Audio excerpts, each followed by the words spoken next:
Diesel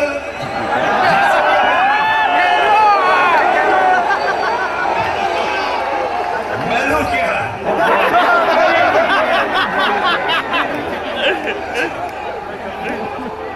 अच्छा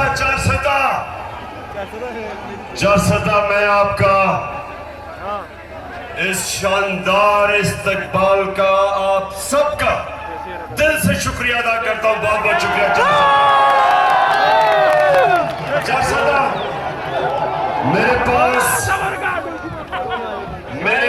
अब आधा घंटा है, मगरिब से पहले आधा घंटा है, उसके बाद आपने चले जाना है।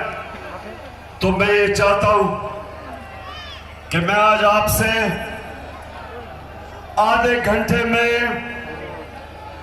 अपनी मुल्क का सूरत हाल रखूं और आप सबको तैयार करूं कि मेरी कौम ने जब मैं आपको कॉल दूंगा चारसदा आपने मेरे साथ हकीकी आजादी के लिए निकलना है।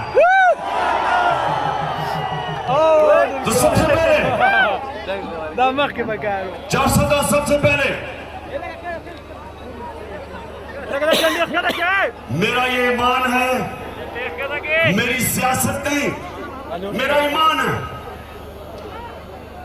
कि वो कौम, मुसलमान कौम जब तक ला इलाहा इल्लल्लाह का मतलब समझती नहीं और अपने दिल में ला इलाहा इल्लल्लाह को नहीं जानती, वो कौम हकीकी तौर पे आजाद नहीं हो सकती। जब तक वो जो अल्लाह से दावा करती है कि अल्लाह तेरे सिवा हम किसी के सामने नहीं झुकेंगे, ये दावा होता है आजादी का।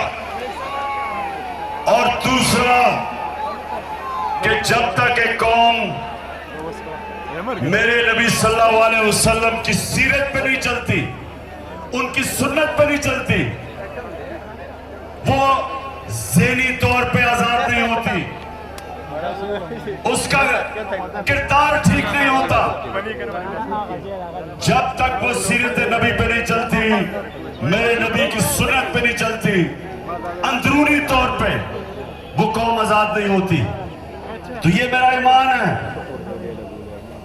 कि हमने पाकिस्तानियों अपने आप को ला इलाहा इल्लल्लाह से आजाद करना है, किसी सुपर पावर की गुलामी नहीं करनी, किसी के खौफ से उनकी जान में शिरकत नहीं करनी। जो पख्तूनख्वा ने सबसे ज्यादा कुर्बानी दी कि हमारा हुक्मरान खौफजदा होके हमें उसने अमरीकियों की जंग में शिरकत करवा के 80,000 पाकिस्तानियों की कुर्बानी दी, जिधर पख्तूनख्वा ने सबसे ज्यादा कुर्बानी दी। तो जो मैं आजादी की बात करता हूं, हम फैसले अपने मुल्क के लोगों के मफादात के लिए करेंगे, अपनी कौम को किसी और मुल्क के फॉरेन पॉलिसी के लिए कुर्बान नहीं करेंगे। ये है आजादी।